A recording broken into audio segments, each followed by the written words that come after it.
So gratitude journaling is when you sit down and you thank a limited number of things every day. That is 5 things every day you give thanks to.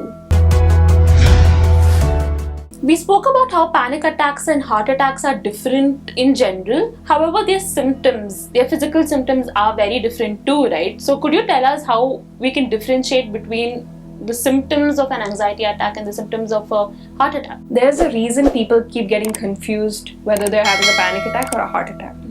Because when you're having a heart attack, you have similar symptoms. Breathlessness, heart pain, chest pain that continues, right? You can also have these same symptoms in a panic attack. They are coming from different causes. So a panic attack is coming from a feeling of a threat. A heart attack is coming because of a blockage in the arteries. Heart attack symptoms. But often the symptoms can feel the same. If you ever feel like you're having a heart attack, like say the pain in your chest is radiating to your jaw, your arm, things like that, you should contact emergency services. It's better to address a false alarm than to think everything's okay when it's not. Right? So that is the best way to deal with it.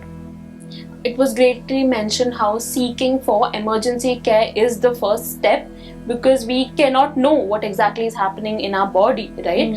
What are some of the causes of a person having a panic attack?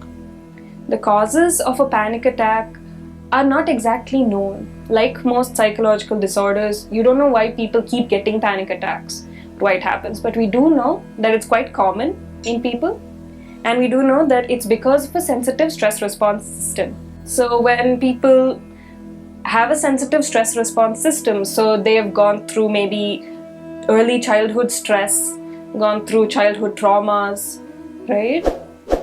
That indicates that you will get panic attacks. Also, a thing that indicates that you might get panic attacks is if you have close family members, loved ones, right, who also face panic attacks. So that is an indicator. It's a risk factor. But again, we don't know exactly what triggers them. Sometimes you don't know what the trigger is at all.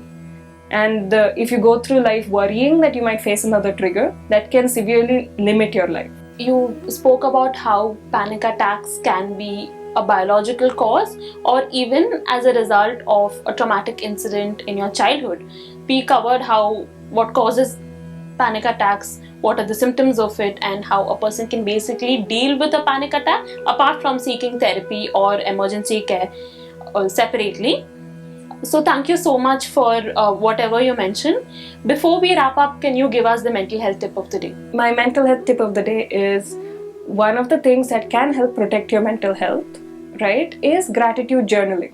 So gratitude journaling is when you sit down and you thank a limited number of things every day. That is 5 things every day you give thanks to. This reminds you that there is more to life than your worries, than your problems, and there are things that you can be grateful for, that you can be happy for in life. Like you mentioned, gratitude journaling is an excellent tool to bring us to or shift our focus to things which we have in life. For example, I'm grateful to be able to just have a good and healthy life. I'm grateful to have a roof to live under. I'm grateful to be able to have 3 meals a day. Just pinpointing things that you have in your life and saying thanks to them is a very helpful tool. Thank you so much for coming here and educating us about panic attacks. Click on the bell icon to watch our latest videos.